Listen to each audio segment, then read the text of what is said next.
झालं पाहिजे. पण आपलं अस्तित्व जर राहिलं तर हे अपेक्षा पूर्ण होतील ना.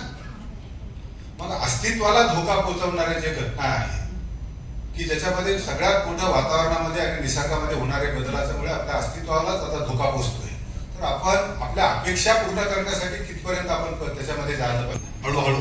तर ही आपली एक सामूहिक जबाबदारी आहे. प्रशासन म्हणून आमची जबाबदारी आहे, तेवढीच आपण नागरिक म्हणून आपण जी मंडळ आहात त्यांची तेवढीच जबाबदारी आहे. आपण दोघांनी एकत्र आल्याशिवाय हे प्रश्न सुटणार नाही.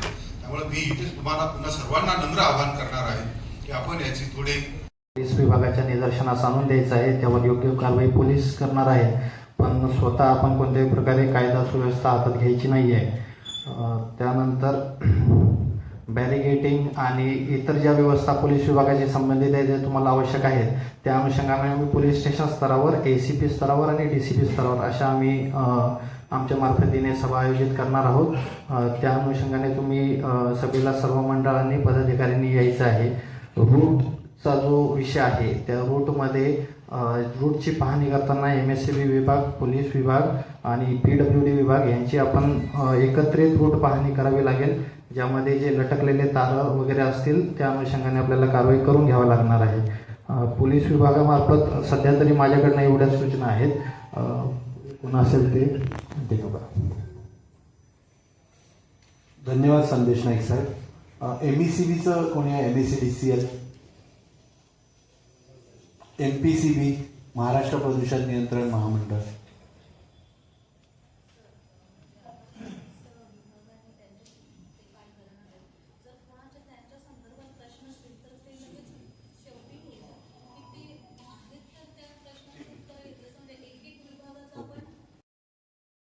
सार्वजनिक गणेशोत्सव आणि नवरात्र उत्सवाची पूर्वतयारी बैठक जी आहे ती आयोजित करण्यात आली होती. काय आत्ता 14 सप्टेंबरला गणेश उत्सव सुरू होतो आहे आणि 11 ऑक्टोबरपासून नवरात्रोत्सव. तर त्या संदर्भात आढावा बैठक पूर्वतयारीसाठी आयोजित केलेली होती महानगरपालिकेमध्ये, ज्याच्यामध्ये आयुक्त, CE साहेब, विविध विभागाचे अधिकारी, आपले पोलीस दल असेल, अग्निशमन विभाग, MSCB, PWD सगळ्याच विभागाच्या अधिकाऱ्यांना आपण इथं निमंत्रित केलेला, जेणेकरून आपण कोऑर्डिनेशन करून एक समिती गठीत करू शकू आणि आपत्कालीन व्यवस्थेसाठी आपण प्रत्येक विभागाने एक नंबर देऊन कशा पद्धतीने लोकांना सुविधा देता येतील आणि विविध मंडळांच्या माध्यमातून आलेल्या सूचना आणि त्याच्यावर काय निराकरण करता येईल या संदर्भात ही बैठक आयोजित केली.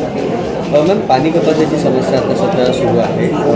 आपण आताच घोषणा केली की पाणी कपात जी आहे ती काढलेली आहे, ती काय वे धरणामध्ये 93% पाणी आहे, भरलेलं आहे सध्या.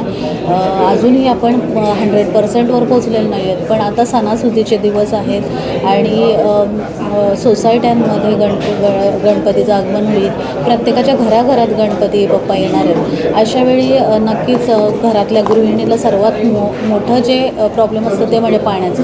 तर आत्तापर्यंत आपण जी कपात सुरू ठेवलेली आहे, तर ह्या गोकुलाष्टमीपासून आपण ती कपात रद्द करतो आहे आणि पूर्ण क्षमतेने जसं डेलीचं 2 वेळ पाणी यायचं पूर्ववत तसं आपण नियोजन सुरू करतो आहे. मग बेलापूर प्रभागामध्ये एक मोठा प्रश्न जो आहे तो उपस्थित झाला आहे की जे सार्वजनिक मंडळाचे महानगरपालिकेच्या माध्यमातून जे स्टेज बांधण्यात आले होते ते काही कॉन्ट्रॅक्ट बेसिसवर देण्यात आले. त्यांचं नियोजन कशा पद्धतीने? नक्कीच ह्या संदर्भात आता मी प्रशासनाकडून माहिती घेते, कारण जर कॉन्ट्रॅक्ट बेसिसवर दिलं, आता जर एखादे मंडळ वर्षानुवर्षे त्याच जागेवर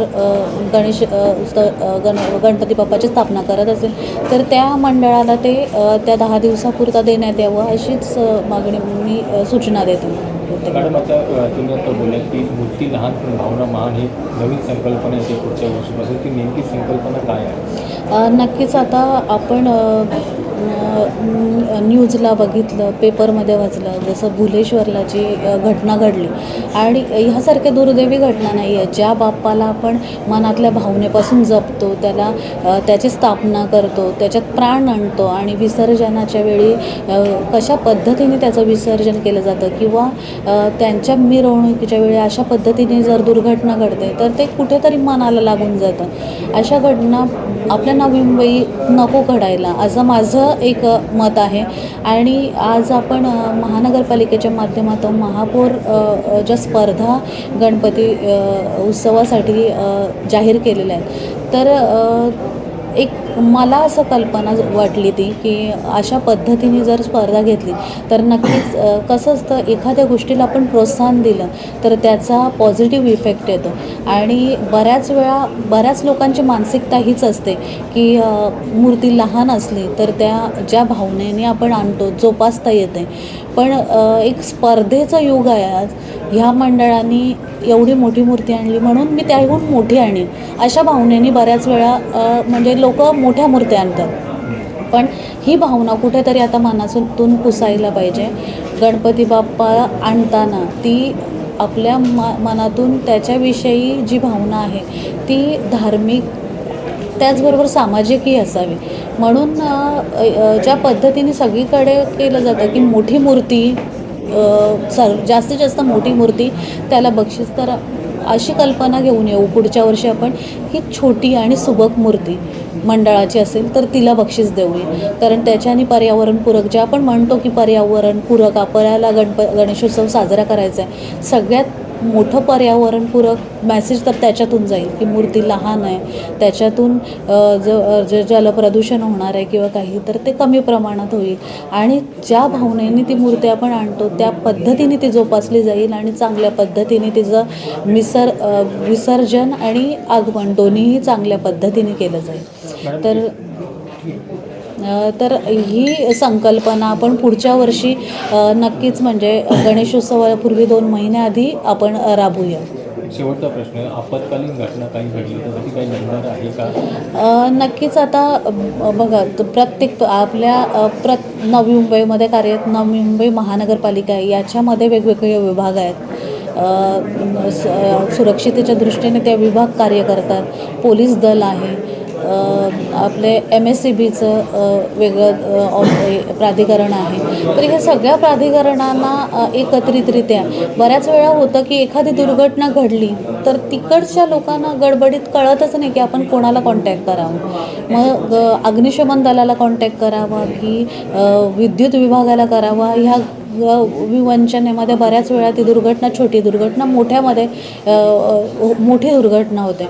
मग तात्काळ एकच नंबर असा असावा ज्या नंबरवर कॉल केला की मग त्या माध्यमातून वेगवेगळ्या प्राधिकरणांना कॉर्डिनेट करून तत्काळ सेवा लोकांपर्यंत पोहोचवली जाईल. म्हणून अशा पद्धतीने नियोजन करावं की सगळे जे विभाग आहेत एकत्रितरित्या कॉर्डिनेट करून प्रभागनिहाय जे आपल्या 8 प्रभाग आहेत नवी मुंबईतले, त्या 8ही प्रभागामध्ये एक नंबर फ्लॅश करावा आणि त्यामध्ये एक अधिकारी नेमण्यात यावा, जेणेकरून तो तत्काळ फोन रिसीव करून त्या प्राधिकरणांना तत्काळ सूचित करून तिथं तत्काळ जे नियोजन आहे ते पुरवलं जाईल.